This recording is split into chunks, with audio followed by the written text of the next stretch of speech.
सुनो, मुझे कुछ अनुभव हुआ है और उस अनुभव में मैंने देखा कि हमारे जो आचार्य हैं वो बद्री की उत्तर दिशा की ओर जा रहे हैं और मैं उनका पीछा कर रहा हूं। पर आचार्य इतनी तेजी से आगे बढ़ रहे थे चट्टानों को लांघते हुए कि मैं वो गति नहीं पकड़ सका। अचानक मुझे ठोकर लगी और मैं गिर गया। तब आचार्य मुड़े और बोले, सत्या। इस शिष्य का नाम सत्य तीर्थ था। आचार्य बोले, सत्या, जिस सूक्ष्म स्थल पर मैं जा रहा हूं वहां तुम मेरे साथ नहीं आ सकोगे, इसलिए यहीं से वापस गुफा में लौट जाओ और वहीं मेरी प्रतीक्षा करो। बस इसी के साथ मेरा अनुभव टूट गया और मेरी आंख खुल गई। भाइयों और बहनों, यहाँ सिचुएशन बहुत हद तक हमारे जैसी थी, लेकिन तब उन 13वीं शताब्दी के शिष्यों ने क्या किया? एक बार तो वो सब पूरे उत्साह के साथ गुफा में रुक गए, लेकिन बद्री का -डिग्री का टेम्परेचर, हड्डियों को कपा देने वाली शीत लहरें धीरे धीरे मानो उन शिष्यों के हौसले फ्रीज होने लगे।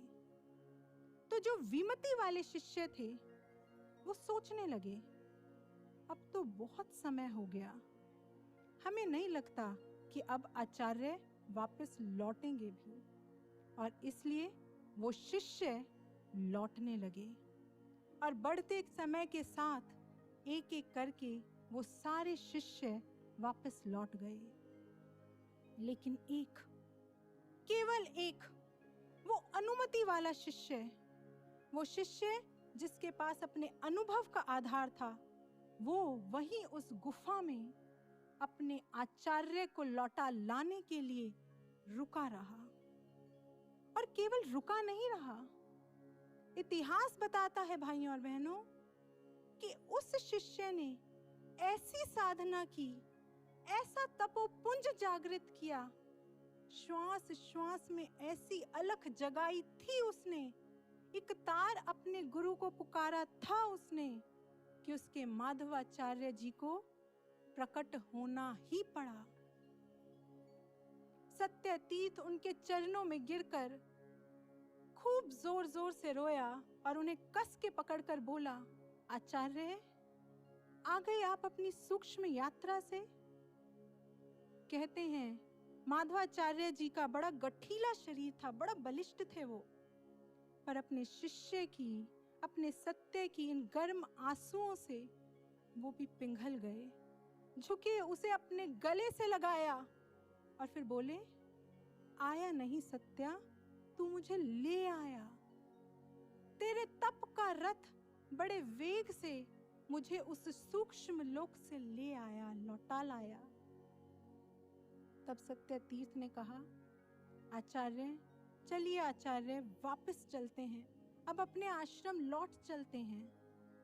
माधवाचार्य जी ने कहा, चलेंगे, लेकिन पहले मैं तेरे साथ वो संपदा तो बांट लूं जो मैं उस सूक्ष्म व्यास लोक से लेकर आया हूं।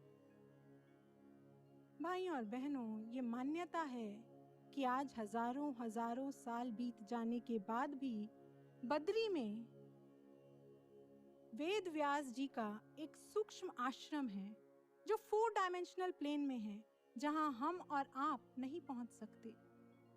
पर वहीं माधवाचार्य जी ने जाकर साक्षात वेद व्यास जी के मुख से उनके द्वारा रचित ब्रह्म सूत्र पर व्याख्या सुनी थी, और इसी व्याख्या को उन्होंने अपने शिष्य सत्य तीर्थ को सुनाया।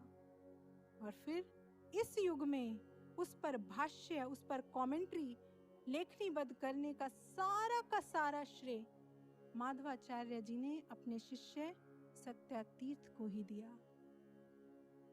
भाइयों और बहनों, ठीक ऐसा ही दिव्य वायदा हमारे गुरुदेव, हमारे महाराज जी ने हमारे साथ किया है। सेम डिवाइन प्रॉमिस महाराज जी ने कहा है,